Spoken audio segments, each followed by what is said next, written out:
Hello everyone. It is Thursday, 6:30 p.m. and I am here finally in English so that we can address the English speaking audience. I'm logged through my phone and I'm going to put the video also on my laptop so that I can see who is on. I can see better there. And we'll start in a second. Iliana Popova is watching us. Hi, Iliana. I hope you can hear me well.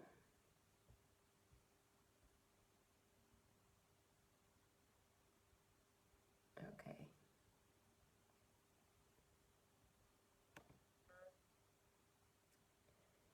All right, I think I'm going to start, and if there are other people to join, great. If not, we will proceed. Today's topic that I have chosen is a very important one. It's about thyroid and fertility. Before we dive into it, I want to tell you a little bit about myself. My name is Stanislava Stajkova-Ljukok, and I am a naturopath and a fertility coach. I have a long personal journey struggling with infertility. I tried to conceive for 4 years with my second child. I had the so-called secondary infertility. Even though my first one was not an easy path either. But the second one was 4 years and something, and along that route I had multiple unsuccessful intrauterine inseminations and one unsuccessful in vitro fertilization.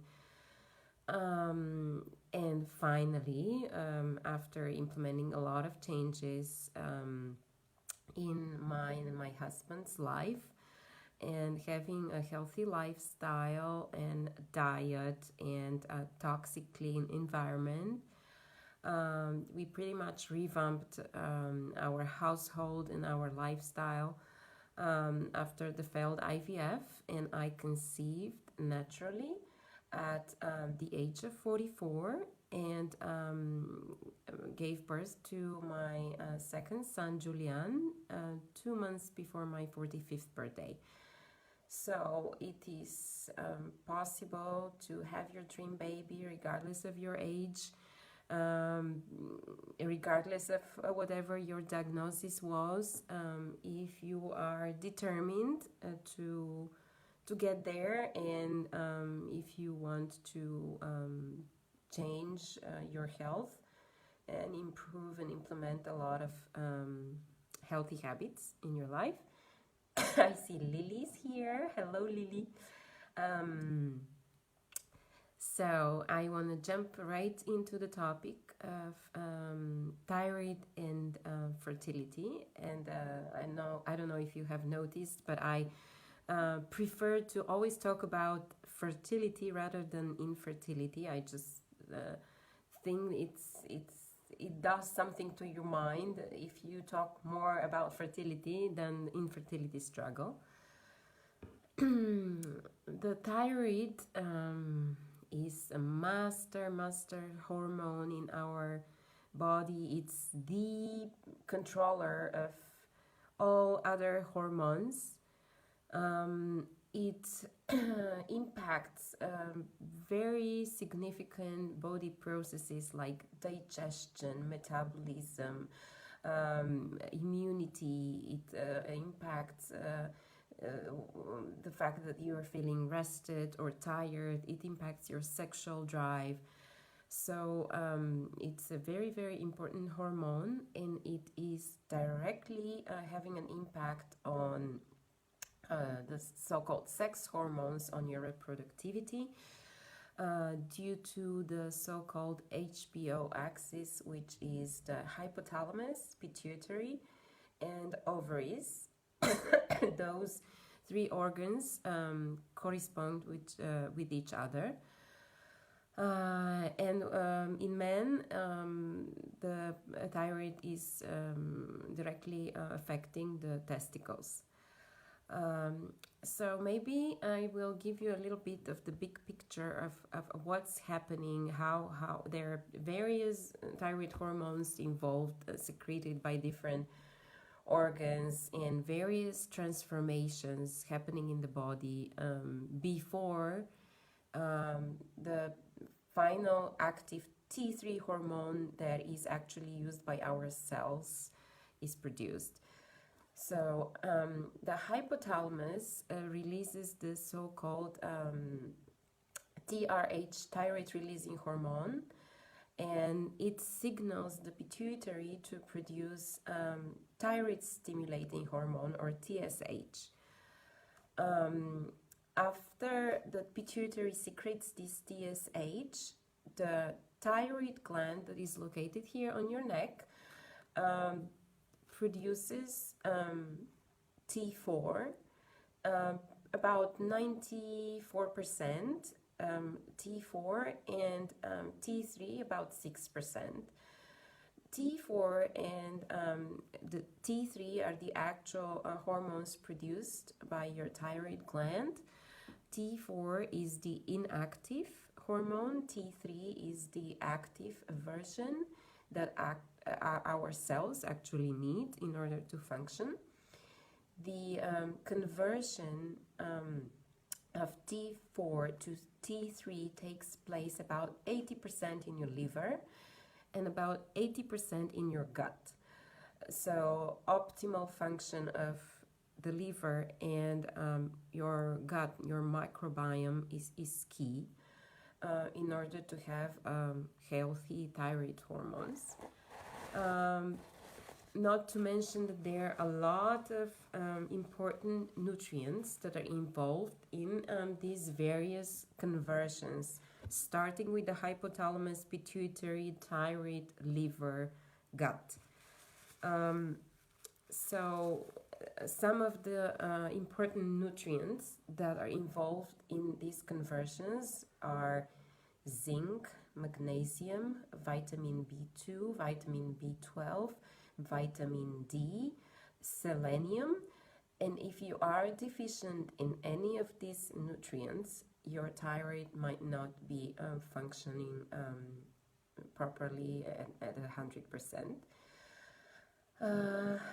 Most women that I have seen that have problems with fertility, meaning that they've been trying to conceive for a certain period of time and they are not successful, are having under-functioning thyroid, or they are hypothyroid. The different diseases of the thyroid are hypofunction of the thyroid, where it's underacting, or hyperthyroid, where it's overacting. And there are the two autoimmune diseases of the thyroid. One is Hashimoto and the other is Graves' disease.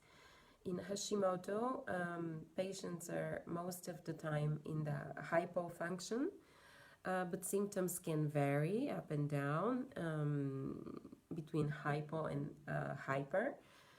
And the Graves' disease, it's an autoimmune disease with a hyperfunction of the thyroid gland. Most women struggling with infertility are hypothyroid, whether they have Hashimoto or they just have a hypofunction of the thyroid gland. What is happening today, a very common practice in conventional medicine is, and when I say conventional medicine, a reproductive endocrinologist included. I'm not throwing stones at any doctor here, but it is a very common practice that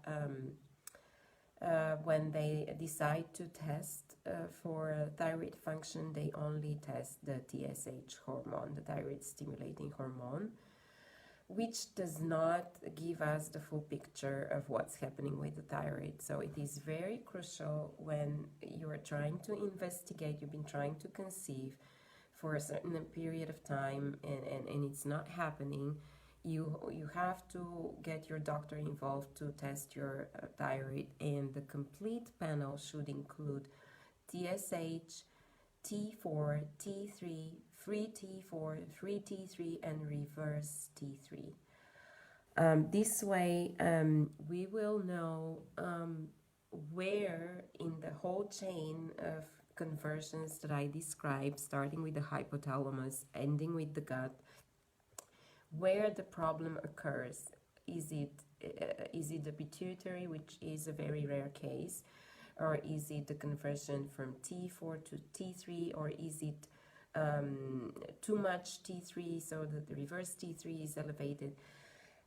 Basically, the most important ranges that I will give you for fertility, you want your TSH to be somewhere between 1 and 2. This is optimal for fertility. The standard ranges go from 0.5 to about 4.5, but for fertility, if you're trying to conceive, you should be targeting the optimal 1 to 2 range. I forgot to mention that not only it is important for your reproductive hormones, your estrogen, your progesterone, in order to be able to conceive, but the thyroid function is also crucial once we have achieved pregnancy, in order to keep that pregnancy and to carry to term, because I've seen many cases where the woman is somehow able to conceive with a hypothyroid function, and then she miscarries. So the thyroid is very important to be followed also in pregnancy, because it is associated with miscarriage, it is associated with brain development of the fetus and abnormal brain development if the levels are not optimal.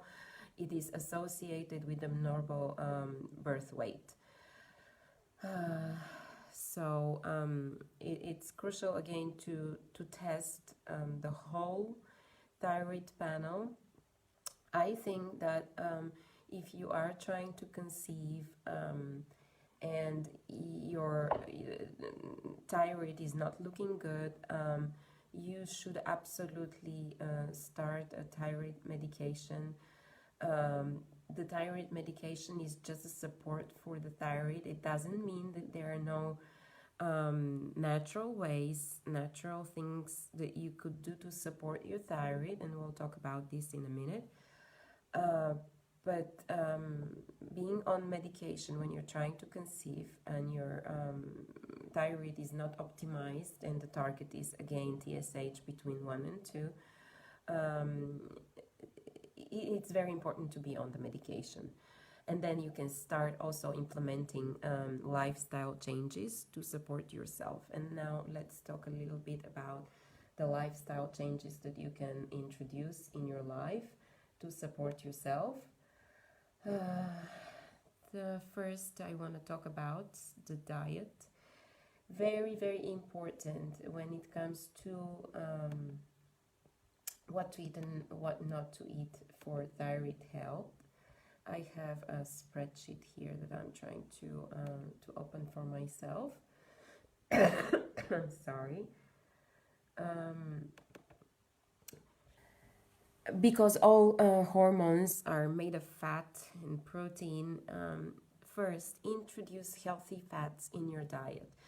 And the healthy fats are being coconut oil, eggs, sprouted nuts and seeds, olive oil, avocado oil, grapeseed oil, all the good fats. Ghee is super important. If you're not cooking with ghee, you should start, not only if you have thyroid issues, if you have issues with infertility, is one of the best fats out there that you can use for cooking. It is resistant on high temperature, so it's a good one to that has a high smoking point. You know that if the fats that we cook with start smoking, they become cancerogenic. So ghee is a good fat that resists thermal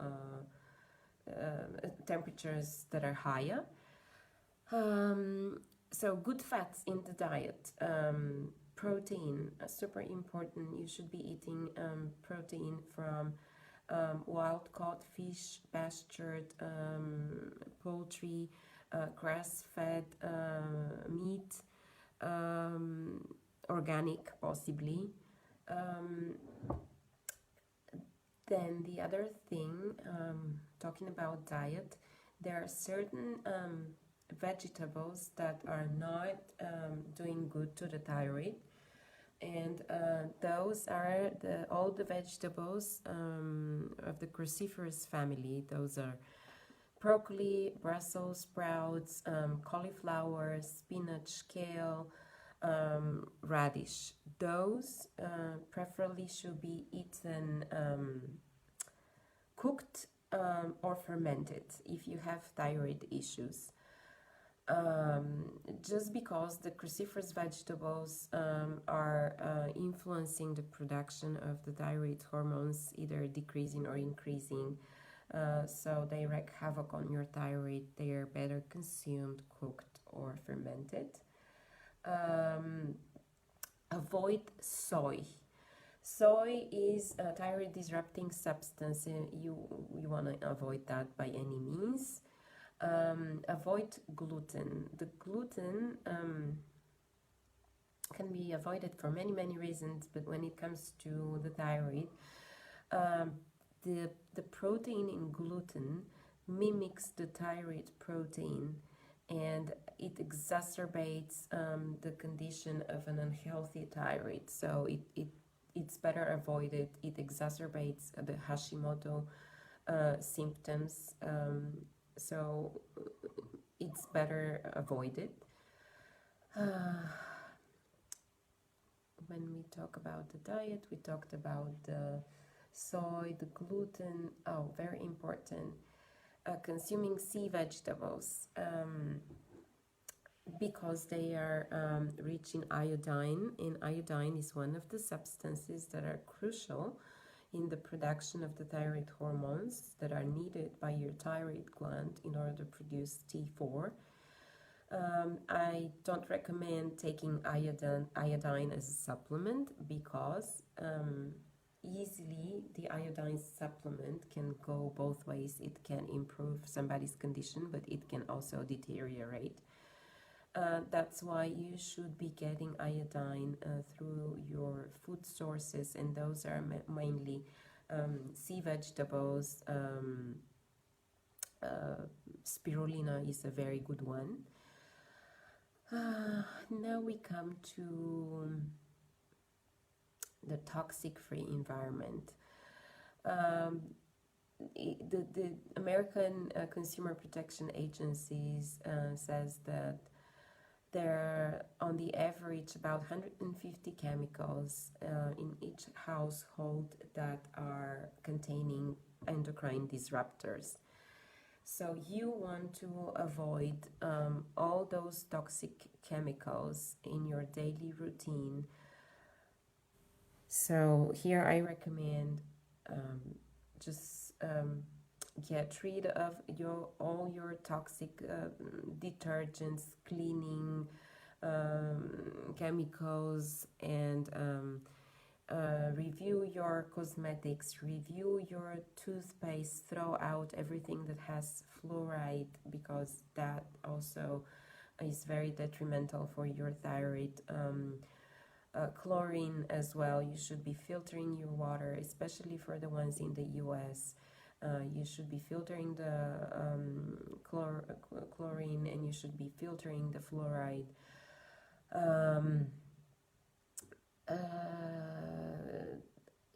Look for cosmetics with the fewest possible ingredients, organic preferably. Change your kitchen pots and pans, nothing non-stick. Uh, Throw out the non-stick surfaces, nothing Teflon. The best is Pyrex and stainless steel for cooking, cast iron as well.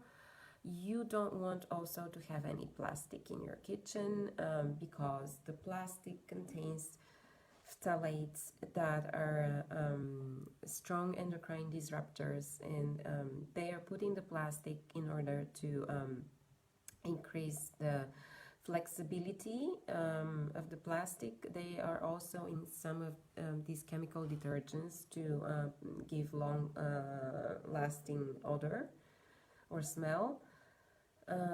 So nothing plastic, nothing chemical in your kitchen, in your pantry, in your laundry. You can replace the Tupperware with glass Pyrex Tupperware.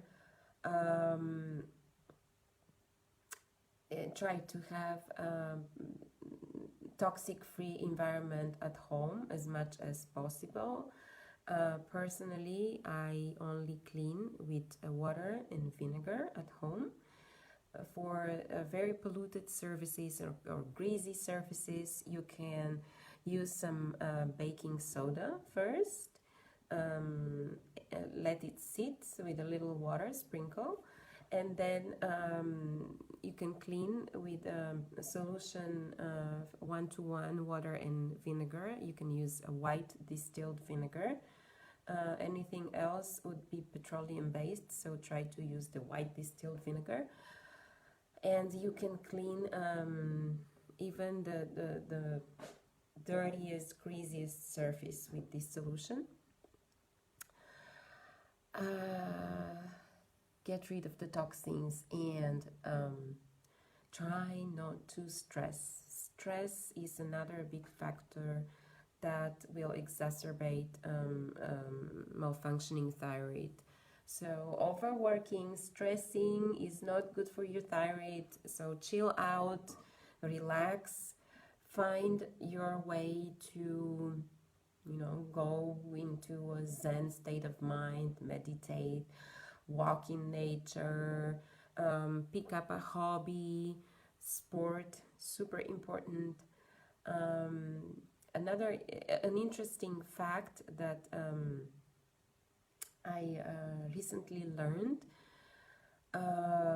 how to differentiate whether you have, apart from of course running all the thyroid panel tests, to differentiate between hypothyroidism and Hashimoto.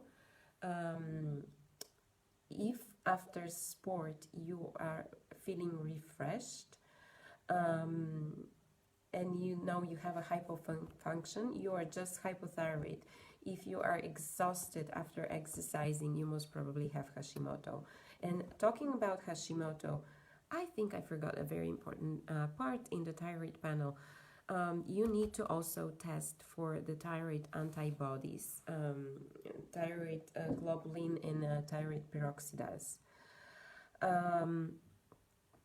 Because if you have the antibodies, that means that your immune system is attacking your thyroid gland, and that is a different treatment. But all the healthy habits and diet that we are talking about will benefit you even if you have Hashimoto's. So we spoke about avoiding gluten, vegetables.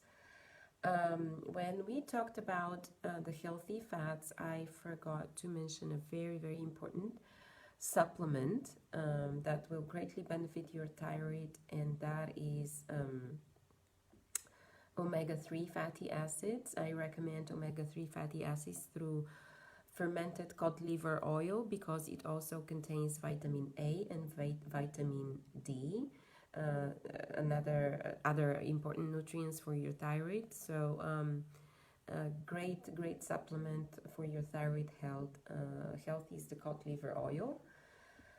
Um, and if and when you get pregnant, let's say you have managed your TSH, everything looks good, you finally get pregnant, super, super important.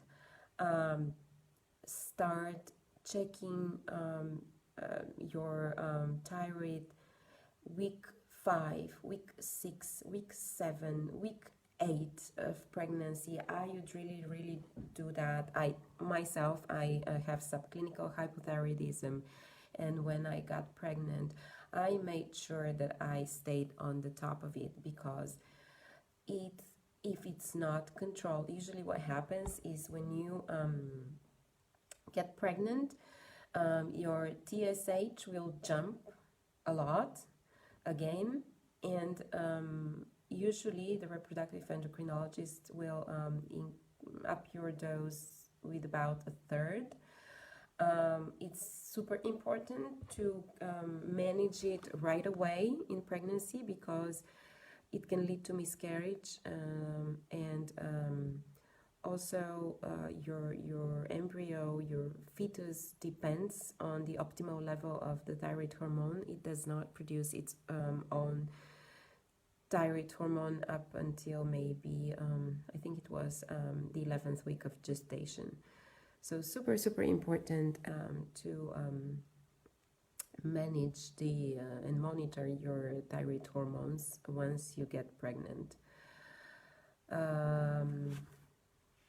We talked about the supplements, the lifestyle, the testing. I want to see if we have any questions, and for that I'm going to look on my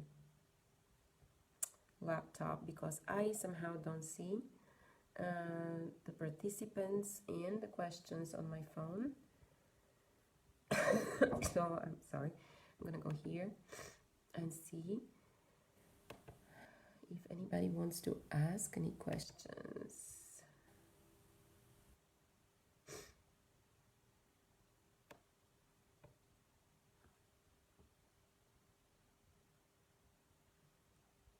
Okay, I have it here.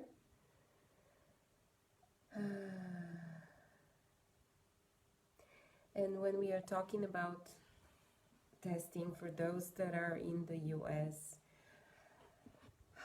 it's very often overlooked. The thyroid very often is misdiagnosed, and I personally have not found in the US any other doctor than a functional medicine doctor that will test your whole panel of thyroid hormones. So it is my strong recommendation, if you are in the US, work with a holistic practitioner, work with a functional medicine specialist to have your thyroid properly tested and investigated, to detangle on where in the chain of the synthesis and transformation of all these hormones you probably have an issue.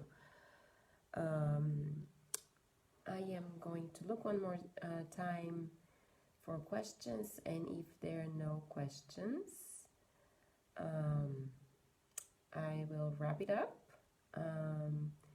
And for those of you who are going to be watching the live video later, ask your questions in the comments below. I am going to answer them, even if it's at a later point. I think that's about it. If we have no questions, I am going to wish you good luck. Investigate your thyroid if you have been having difficulty conceiving. If you need some guidance, if you need some help, let me help you. That's why I'm here for you. You can subscribe for a one-on-one consultation with me. You can send me a personal message. You can post in the group, and that's what I love doing. So if I can help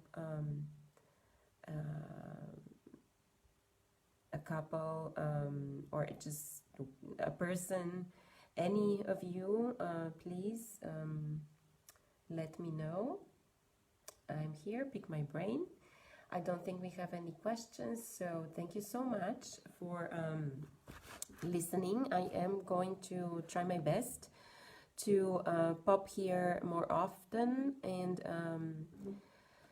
discuss interesting topics. If you have anything in particular that you want me to talk about, just send me a message or post in the group.